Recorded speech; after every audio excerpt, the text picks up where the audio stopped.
Hello दोस्तों, welcome to my channel study with Jitendra sir पर आपका हार्दिक स्वागत है। आज हम हिंदी व्याकरण की कौन सी क्लास लेकर आए हैं? पांचवी क्लास लेकर आए हैं। कौन सी क्लास लेकर आए हैं? पांचवी क्लास, जिसमें हम क्या पढ़ रहे थे? बाकी चार क्लास में स्वर और व्यंजन के कुछ पार्ट हो चुके हैं। आज हमारा व्यंजन का ही कुछ पार्ट और आगे बढ़ाना है। क्या करना है? व्यंजन के कुछ और पार्ट हमें और आगे बढ़ाना है।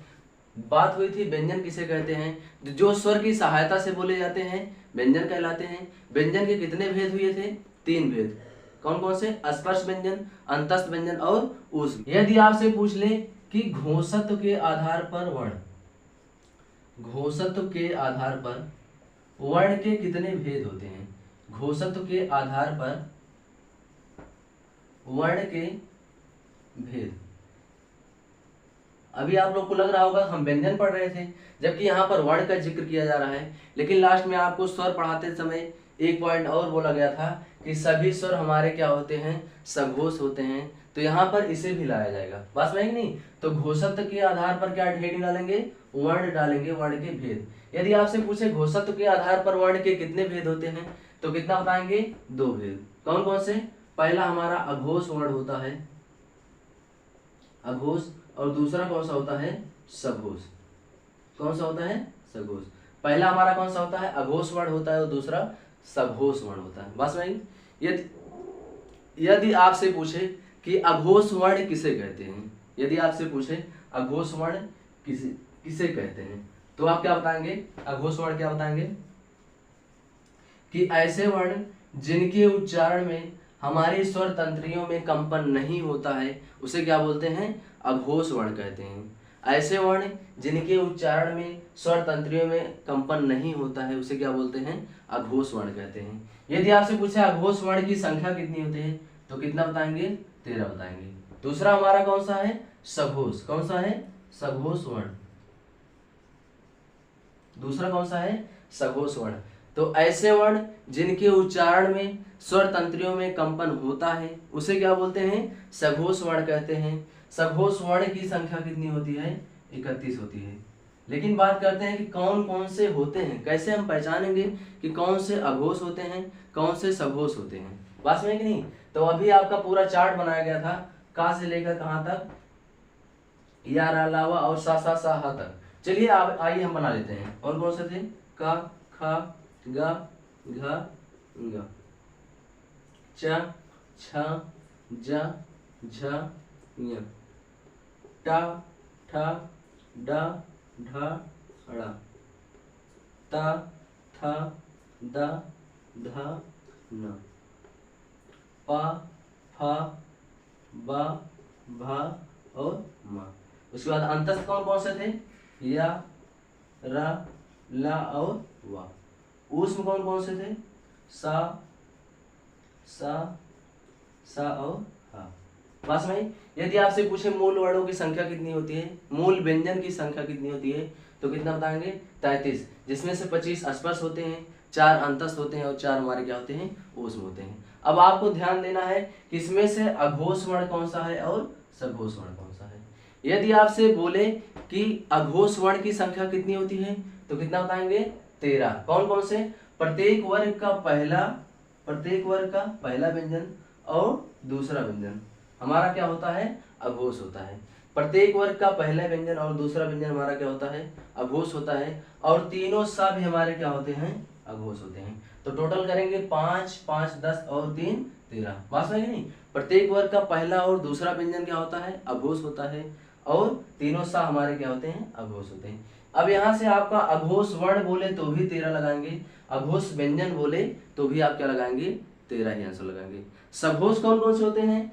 प्रत्येक वर्ग का तीसरा, चौथा और 5वां व्यंजन क्या होता है? सघोष होता है।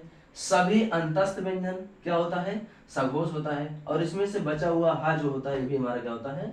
सघोष होता है। और स्वर में आपको बताया गया था कि सभी स्वर हमारे क्या होते हैं? सघोष होते हैं। काउंट करिएगा, 5, 5, 10, 5, 15, 15, 4, 19, 19 से 20 और टोटल 11 हमारे क्या होते हैं? स्वर होते हैं। तो 20, 11 कितना हो जाएगा? 31। जब आपसे बोले सघोष वर्ण कितने होते हैं, कितना बताएंगे? 31। लेकिन यदि आपसे पूछे सघोष व्यंजन कितने होते हैं, सघोष व्यंजन कितना बताएंगे? तो 31 में से 11 स्वर को घटा देंगे, कितना बचेगा? 20 बचेगा। बात में कि नहीं?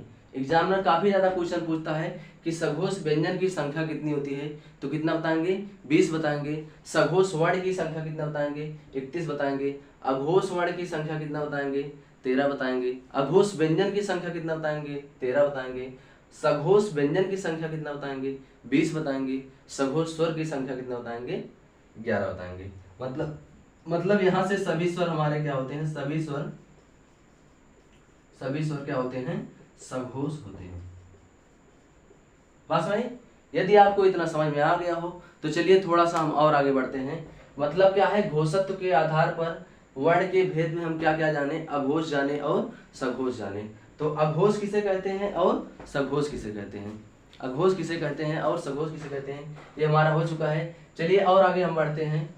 यदि आपसे पूछे कि प्राणत्व के आधार पर वर्ण क्या होते हैं, क्या पूछे?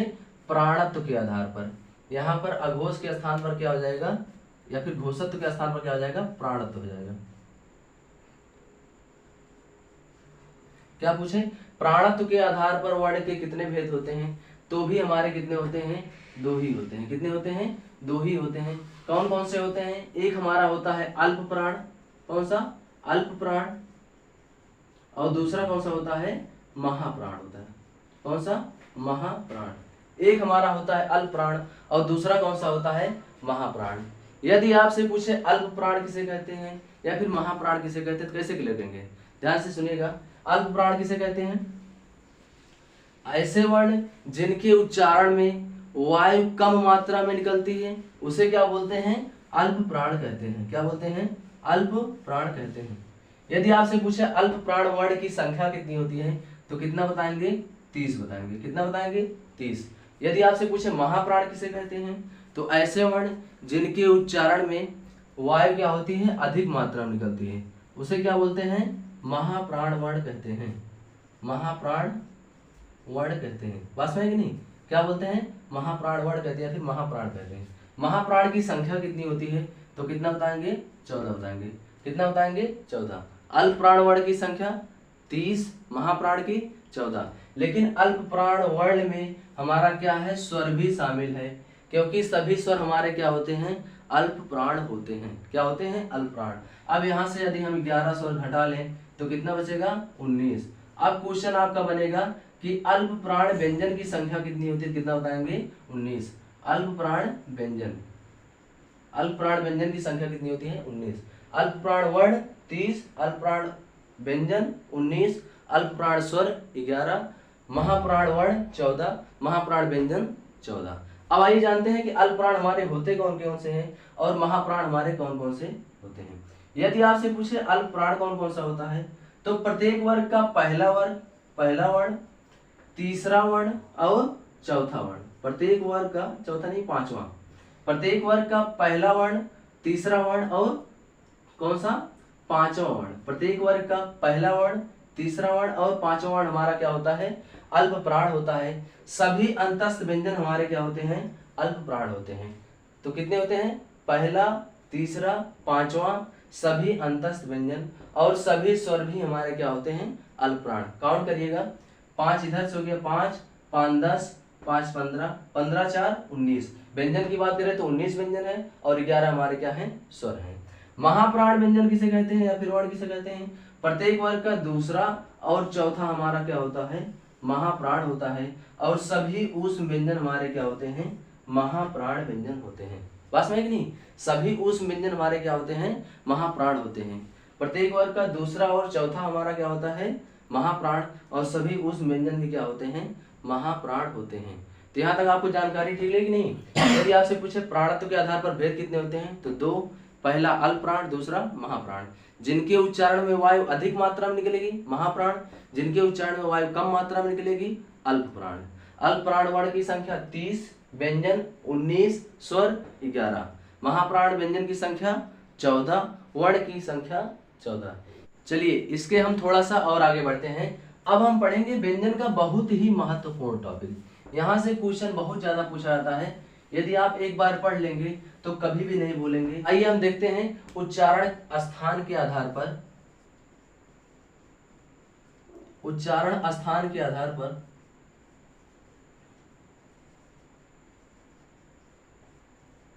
वर्ण। वर्ण मतलब क्या है, इसमें स्वर और व्यंजन सबका उच्चारण आसान। एक ही क्लास में आज आप लोग का इतना अच्छे से क्लियर हो जाएगा, दोबारा पढ़ने की जरूरत नहीं पड़ेगी। यदि आपसे पूछे कि कंठ से कौन कौन से वर्ण का उच्चारण होता है, तालु से कौन कौन से वर्ण का उच्चारण होता है, तो आइए सबके बारे में जानते हैं। एक तरफ लिखेंगे नाम, वर्ण की संख्या हो जाएगा, या फिर वर्ण हमारे कौन कौन से होते हैं। वर्ण हो जाएगा, उच्चारण स्थान हो जाएगा, और उनका नाम क्या पड़ता है, नाम भी जानते रहिए साथ साथ में, बात समझ कि नहीं। वर्ण कौन कौन से होते हैं, उच्चारण स्थान क्या होता है, और नाम क्या होता है। तो सबसे पहले हम कोई भी वर्ण बोलते हैं तो क्या शुरुआत करते हैं, कंठ से। तो यदि आपसे पूछे कंठ से कौन कौन से वर्ण का उच्चारण होता है, किससे, कंठ से कौन कौन से वर्ण का उच्चारण होता है, तो ध्यान से देखिएगा। स्वर में कौन कौन से होते हैं, छोटा आ हो गया और बड़ा आ हो गया, स्वर में बाकी कोई नहीं होता। व्यंजन में पूरा का पूरा का वर्ग होता है। का वर्ग का मतलब होता है का से लेकर अंगा तक। उसके बाद हा होता है, उसके बाद क्या होता है, विसर्ग होता है। कंठ से कौन कौन से वर्ण का उच्चारण होता है, छोटा बड़ा, का वर्ग, हा और विसर्ग। विसर्ग के बारे में जानकारी आपको मिली होगी कि अयोगवाह में दो वर्णों को रखा गया है, एक हमारा कौन सा है, अनुस्वार है, दूसरा कौन सा है, विसर्ग है। अनुस्वार कौन सा होता है, अन होता है, और विसर्ग कौन सा होता है, आ होता है। बात समझ नहीं। तो हमारा विसर्ग का उच्चारण स्थान क्या होता है, कंठ होता है। अब इनका नाम क्या हो जाएगा, कंठ हो जाता है। क्या हो जाता है, कंठ हो जाता है। बात समझ नहीं। अब अगर आपसे पूछे तालव्य से कौन कौन से वर्ण का उच्चारण करते हैं, तालु से, तालु से कौन कौन सा होता है, स्वर में जाएंगे तो छोटी और बड़ी। उसके बाद व्यंजन में सबसे पहले चा वर्ग, व्यंजन में कौन सा, चा वर्ग। उसके बाद या होता है, उसके बाद बड़ा सा होता है। कौन कौन सा, व्यंजन में छोटी बड़ी, चा वर्ग, या और सा। किससे किससे उच्चारित होते हैं, तालु से। तो इसका नाम क्या पड़ जाता है, तालव्य। क्या पड़ता है, तालव्य। क्या नाम पड़ता है, तालव्य। और आगे बढ़ते हैं, मूर्धा से कौन कौन से वर्ण का उच्चारण होता है, किससे, मूर्धा से।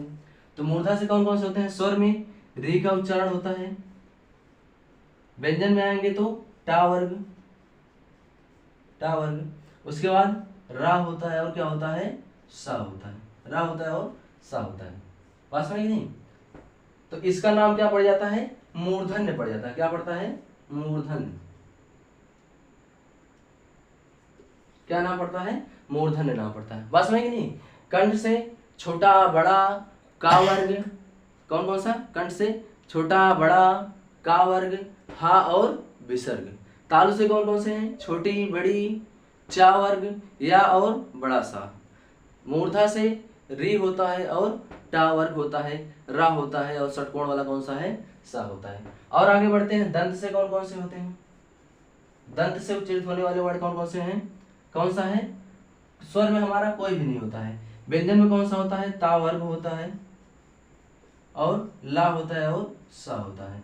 कितने होते हैं, ता वर्ग, ला और सा। नाम क्या पड़ जाएगा, दंत। क्या पड़ जाता है, दंत पड़ जाता है। नाम क्या पड़ता है, दंत पड़ जाता है। बात समझ नहीं। लास्ट हमारा कौन सा है, ओष्ठ है। मुख्य रूप से अगर पूछे ओष्ठ कौन कौन से होते हैं, तो क्या बताएंगे, स्वर में छोटा ऊ बड़ा ऊ, छोटा ऊ बड़ा ऊ। उसके बाद पा वर्ग, छोटा ऊ और बड़ा ऊ। उसके बाद कौन सा है, पा वर्ग है। इसका नाम क्या पड़ जाता है, ओष्ठ पड़ जाता है। क्या पड़ता है, ओष्ठ पड़ जाता है। बस में मुख्य रूप से कितने होते हैं, 5 होते हैं। पांचों में हम बहुत अच्छे तरीके से जानते हैं। आइए देखते हैं, दो दो को मिलाकर भी बनाया जाता है। जैसे आपसे पूछे ए और ऐ का उच्चारण स्थान क्या होता है, ए और ऐ का उच्चारण स्थान, तो क्या बताएंगे, आपको बताया गया था ए किससे किससे मिल बना है, छोटा आ से और छोटी ई से। अब यहाँ देखेंगे छोटा आ का उच्चारण स्थान क्या होता है, कंठ होता है। छोटी ई का क्या होता है, तालु होता है। तो दोनों मिल जाएंगे, क्या हो जाएगा, कंठ तालु। क्या हो जाएगा, कंठ तालु। नाम क्या पड़ेगा, कंठ तालव्य, कंठ तालव्य। बात समझ नहीं। और आगे बढ़ते हैं, ओ और औ भी हमारा होता है, ओ भी होता है और औ भी होता है। ओ और औ किससे किससे बने हैं, ओ किससे मिल बना है, छोटा आ प्लस छोटा ऊ से, और औ किससे मिल बना है, छोटा आ प्लस बड़ा ऊ से। तो आप देखेंगे छोटा आ का उच्चारण क्या होता है, कंठ होता है, और छोटा ऊ का उच्चारण स्थान क्या होता है, ओष्ठ होता है। तो दोनों मिल क्या हो जाएगा, कंठ ओष्ठ। क्या हो जाएगा, कंठ ओष्ठ। मिलाएंगे क्या हो जाएगा, कंठोष्ठ। क्या हो जाएगा, कंठोष्ठ। लास्ट हम देखेंगे तो हमारे वर्णमाला में पूरा एक ही व्यंजन बचा है, कौन सा, वा बचा है। वा का उच्चारण स्थान पूछे क्या होता है, दंत होता है, क्या होता है, दंत होता है और ओष्ठ होता है, मिलाएंगे क्या बन जाएगा, दंत ओष्ठ होता है, क्या होता है, दंत ओष्ठ। बस में एक बार फास्ट रिवीजन करते हैं, जल्दी से देखिएगा। यदि आपसे पूछे कंठ से कौन कौन से वर्ड उच्चारित होते हैं तो क्या बताएंगे, स्वर में छोटा बड़ा, व्यंजन में जाएंगे का वर्ग, उसके बाद हा होता है और विसर्ग होता है।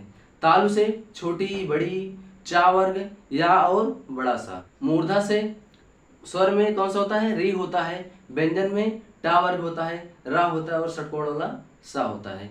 दंत से कौन सा होता है, स्वर में कोई नहीं होता है, लेकिन व्यंजन में ता वर्ग होता है, ला होता है और सा होता है। ओष्ठ से छोटा हो बड़ा होता है, पा वर्ग होता है, पास में कि नहीं। और अगर आपसे पूछे कंठ तालब से तो ए अय होता है, कंठ ओष्ठ से ओ अ होता है, और दंत ओष्ठ से कौन सा होता है, वा होता है। आज हम व्यंजन का बहुत ही महत्वपूर्ण टॉपिक सीखे हैं, पास में कि नहीं। यहाँ से क्वेश्चन बहुत ही ज्यादा पूछा जाता है। आपसे एक लाइन का क्वेश्चन पूछेगा कि रा का उच्चारण स्थान बताइए, तो नहीं पढ़े रहेंगे तो आपको कभी भी नहीं आएगा। वा का उच्चारण स्थान बताइए, ला का उच्चारण स्थान बताइए, तो आप एक भी क्लियर नहीं कर सकते। आप देखेंगे यहाँ पर अभी हम सारे वर्ड का उच्चारण स्थान कर चुके हैं। का वर्ग हो गया, चा वर्ग हो गया, ता वर्ग हो गया, टा वर्ग हो गया, ता वर्ग हो गया और पा वर्ग, पांचों वर्ग का हो गया। उसके बाद अंतस्थ व्यंजन या, रा, ला और वा। उसके बाद उस व्यंजन सा और हा, हा हमारा कहाँ है, ऊपर है, सा और हा। यदि आपसे पूछे कि विसर्ग का उच्चारण स्थान आप किए हैं लेकिन अनुस्वार का नहीं किए हैं, तो अनुस्वार का उच्चारण स्थान क्या होता है, नासिक होता है, वो भी हमारा कहाँ पे जाता है, नासिक में जाता है, बात में है कि नहीं। तो यहाँ पर हम सारा का सारा जानकारी ले चुके हैं। अगर आपसे पूछे उच्चारण स्थान के बारे में तो सारी जानकारी हो चुकी है। यदि आपको यहाँ तक क्लास अच्छी लगी हो तो कृपया क्लास को सब्सक्राइब करिएगा, शेयर करिएगा, लाइक करिएगा और कमेंट करना मत भूलिएगा। धन्यवाद।